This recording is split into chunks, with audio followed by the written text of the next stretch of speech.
Welcome to RK TV news. Kadapa జిల్లా రాజంపేటలోని TDP కార్యాలయంలో Rajampet TDP incharge Chamarthi Jaganmohan Raju media సమావేశం నిర్వహించారు.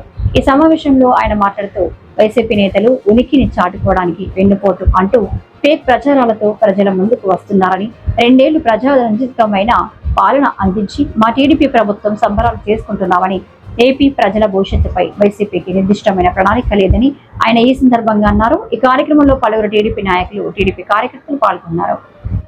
Fake party, fake news, fake ప్రచారాలతో ఇవాళ వాళ్ళ ఉనికిని చాటుకునేదానికి అనేకమైనటువంటి డ్రామాలకు తెరదీశారు. ఇప్పుడే కూటమి ప్రభుత్వం ప్రజారంజకమైన పాలన ఇచ్చి 2 సంవత్సరాల విజయాలతో నిన్న మహోత్సవం జరుపుకుంటూ ప్రజలందరూ ఆనందంగా ఉంటే, ఈ గొడ్డలి పార్టీ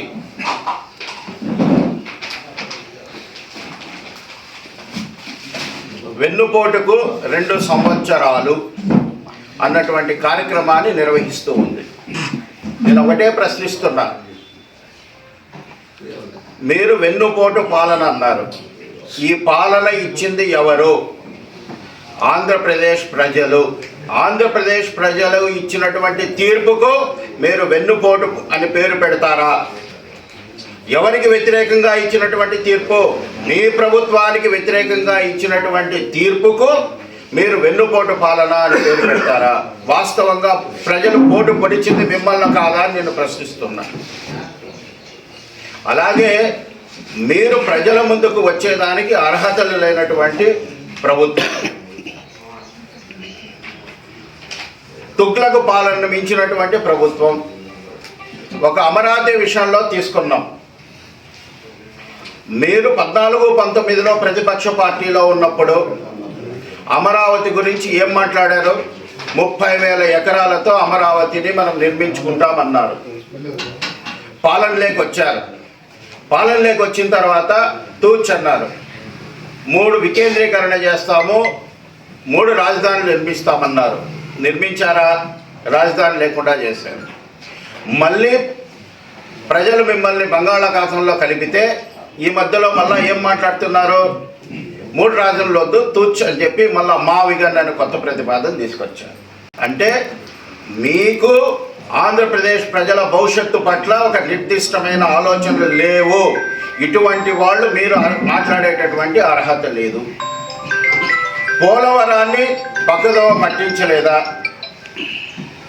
మీ 5 సంవత్సరాల పాలనలో పోలవరాన్ని ఏం చేశారు? ఇటువంటి భయంకరమైనటువంటి తప్పులు చేసినటువంటి మీరు ఇవాళ ప్రజల తీర్పుకు వ్యతిరేకంగా వెన్నుపోటు పాలన అనేటటువంటి స్థాయికి మీరు వచ్చారంటే కనుక మీ మానసిక స్థితి ఇక్కడే అర్థమవుతూ ఉంది. వైసీపీ నాయకులకు ఒకటే ప్రశ్నిస్తున్నాం. మీ పాలనకు మా పాలనకు 2 సంవత్సరాల పాలనలో నేను ఇప్పుడు కొన్ని పాయింట్లు చెప్తాను. దానిపైన మీరు ఎక్కడైనా వచ్చి చర్చించేదానికి సిద్ధంగా ఉన్నారా అనేటటువంటిది ఇవాళ మిమ్మల్ని అడుగుతూ ఉన్నా. ఒకటి, మీది జాబ్లెస్ క్యాలెండర్, మాది జాబ్ క్యాలెండర్. మీది అమ్మఒడి కట్టింగ్స్ ఒక్కరికే, మాది ఇంట్లో అందరికీ, మా తల్లికి వందనానికి ర్యాంకింగ్స్. మీది అన్నమయ్య విధ్వంసం, మాది అన్నమయ్య పునరుద్ధరణ. మీది ఇసుక మాఫియా, మాది ఉచిత ఇసుక పాలసీ. మీది సైకో తరహా పాలన, మాది సంక్షేమ భరోసా. మీది నిత్యావసర ధరల భారం, మాది ఉచిత దీపం పథకం, ట్రూ డౌన్ ఛార్జీలు, GST తగ్గింపు. మీది ల్యాండ్ దోపిడీ, మాది పేదల భూమిని రికవరీ చేసేటటువంటి పాలన. మీది అహంకార పాలన, మాది ప్రజాపాలన. మీరు అమరావతిని శ్మశానం చేసి 3 ముక్కలు ఆటాడారు. మేము ఒకే రాజధాని అమరావతి పునర్నిర్మాణానికి పూనుకున్నాం. మీరు పోలవరం పక్కలో పెట్టారు, మేము పోలవరాన్ని గోదావరి పుష్కరాల లోపల పూర్తి చేస్తూ ఉన్నాం. మీది క్విట్ ప్రోకో బెదిరింపులు, మాది పెట్టుబడుల ప్రవాహం. మీది జీతాల ఆలస్యం, మాది సమయ పాలన. మీది ఎలక్షన్ స్టంట్ పెన్షన్, మాది గౌరవప్రదమైనటువంటి పెన్షన్. మీది ఫ్యాక్షన్ సంస్కృతి, మాది చట్టబద్ధ పాలన. మీది స్థానిక సంస్థల నిధులను మళ్లించి నిర్వీర్యం, మాది స్థానిక సంస్థల బలోపేతం.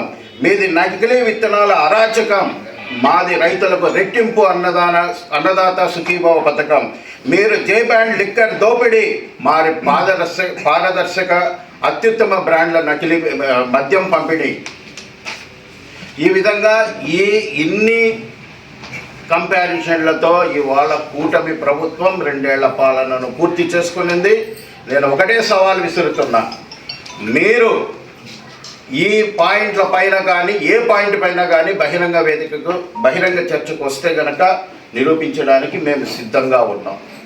అలాగే రాజంపేటలో నిన్న ఏదో పొడి చేసినట్టు ర్యాలీ చేసేదానికి ఒక 2 నాయకులు బయటకు వచ్చారు. ఒకరు మన ఎమ్మెల్యే అమర్నాథ్ రెడ్డి గారు, అయ్యా నువ్వు ఎందుకు అసెంబ్లీకి పోవడం లేదు, నీది వెన్నుపోటు కాదా, రాజంపేట ప్రజలు మీకు ఓటు వేసి అసెంబ్లీకి వెళ్ళి రాజంపేట అభివృద్ధి గురించి చర్చించయ్యా అంటే నువ్వు జీతాలు తీసుకొని ప్రజల నిర్ణయాన్ని వెన్నుపోటు పడచలేదా? అలాగే 1924లో మీరు అధికారంలో ఉన్నప్పుడు మీరు పేదలకు ఇవ్వాల్సినటువంటి భూములని మీరు ఆక్రమించుకుంటే కనుక మా ప్రభుత్వం మేము రికవరీ చేయలేదా? చట్టాన్ని అడ్డం పెట్టుకొని మీరు ఇప్పటికీ సర్వే అవుతున్నారా కాదా? మీరు పెత్తందారీ వ్యవస్థలో పేదల నోర్లు కొట్టింది ఎన్ని, భూములు ఆక్రమించుకునేది ఎన్ని? ఇంకొక ఆయన రాజ్యసభ సభ్యుడు కూడా నిన్న వీధుల మీదకి వచ్చినాడు. ఆయన ఒకటే ప్రశ్నిస్తున్నాం, అయ్యా మీరు నందలూరు మండలంలో మీ కుటుంబ సభ్యుల పేరిట పేదల భూములు ఆక్రమించుకోలేదా? ప్రభుత్వం దాన్ని రికవరీ చేయలేదా? దానికి మళ్ళా మీరు కోర్టుకు పోయి అడ్డుపడలేదా?